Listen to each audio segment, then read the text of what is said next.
Para jamaah salat Jumat yang dimuliakan Allah Subhanahu wa taala, marilah dalam kesempatan yang singkat ini kita sama-sama meningkatkan iman kita, meningkatkan takwa kita kepada Allah Subhanahu wa taala.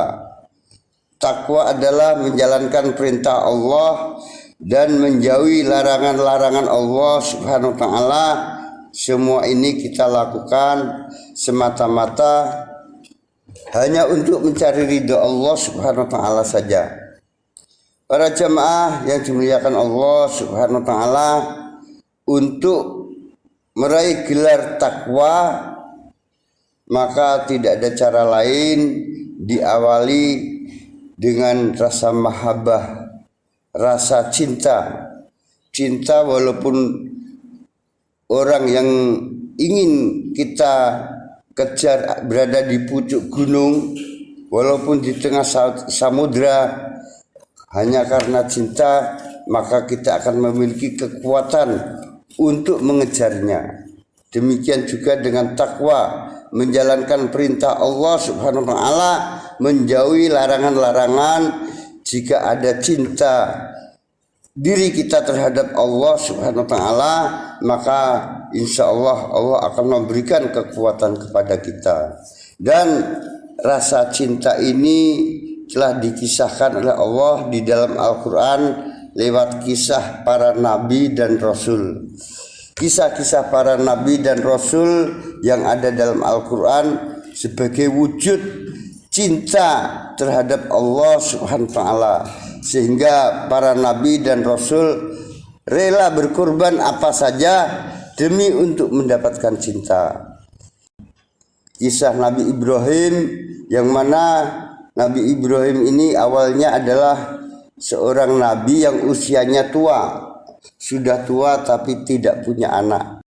Akhirnya Nabi Ibrahim alaihissalam berdoa kepada Allah, Rabbi habli minas sholihin, Rabbi habli minas sholihin. Ya Allah, berikanlah kami anak keturunan yang soleh.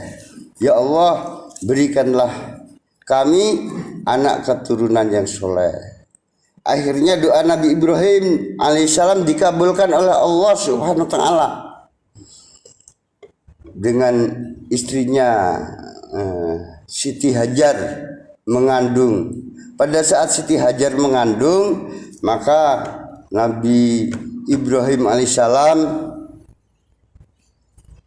berpikir bagaimana supaya cintanya kepada Allah tidak berkurang gara-gara anaknya lahir. Sehingga Nabi Ibrahim alaihissalam bernazar, nanti jika anakku lahir maka anakku akan saya korbankan untuk Allah Subhanahu wa taala. Anak saya akan saya korbankan semata-mata untuk mentaati perintah Allah Subhanahu wa taala. Maka para jamaah yang dimuliakan Allah, begitu anaknya lahir, tidak berapa lama Nabi Ibrahim diuji. Nabi Ibrahim ini tinggal di negeri Syam, negeri yang makmur, subur makmur, ijo royo-royo, serba tinandur. Disuruh pindah ke negeri Mekah yang kering kerontang, tandus, tidak ada tanda-tanda kehidupan, rumput pun tidak tumbuh. Karena cintanya kepada Allah Subhanahu wa taala melebihi dari segalanya, maka perintah Allah dituruti. Perjalanan dari negeri Syam menuju ke kota Mekah ini bukan hanya 1 hari 2 hari, tapi berminggu-minggu.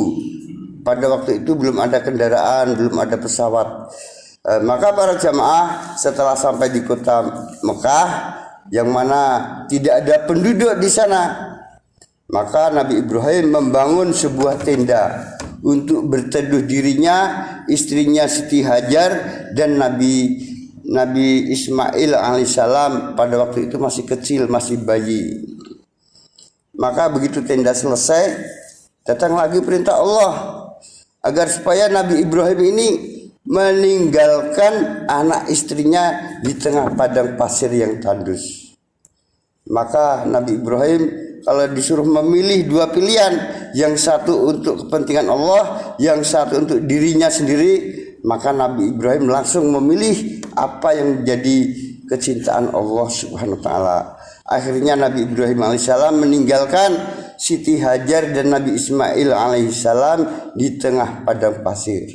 Ketika Nabi Ibrahim akan melangkah pergi, istrinya Siti Hajar berkata, "Hei Ibrahim, apakah kamu akan meninggalkan kami dengan anak kami dengan Ismail di tengah padang pasir sini yang kering kerontang, tidak punya tetangga, tidak ada rumah, hanya tenda saja?"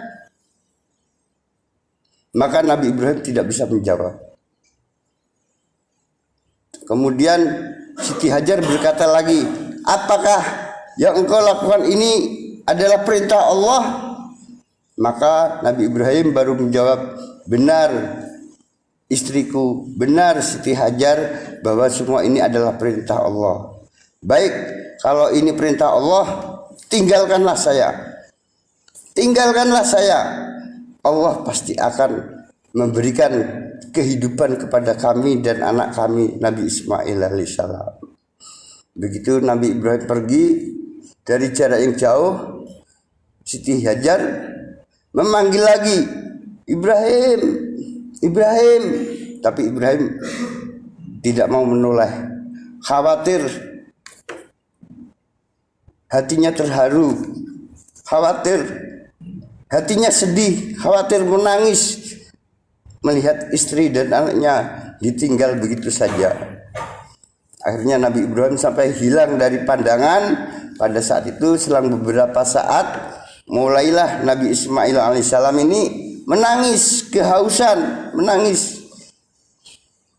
Siti Hajar tawakal kepada Allah sangat kuat. Ismail menangis meronta-ronta karena haus. Tawakal tidak mengurangi ikhtiar. Tawakal tidak mengurangi usaha. Akhirnya Siti Hajar berusaha mencari air dari Bukit Sofa menuju Marwah, dari Bukit Sofa menuju Bukit Marwah sampai 7 kali berulang-ulang. Setelah kecapean, Siti Hajar ini terjatuh karena capek di samping Nabi Ismail alaihissalam. Pada saat itu barulah Allah menurunkan mukjizat untuk Nabi Ismail dengan kakinya yang mengedruk-gedruk, menginjak-injak bumi, akhirnya keluar air dari gedrukan kaki Nabi Ismail alaihissalam.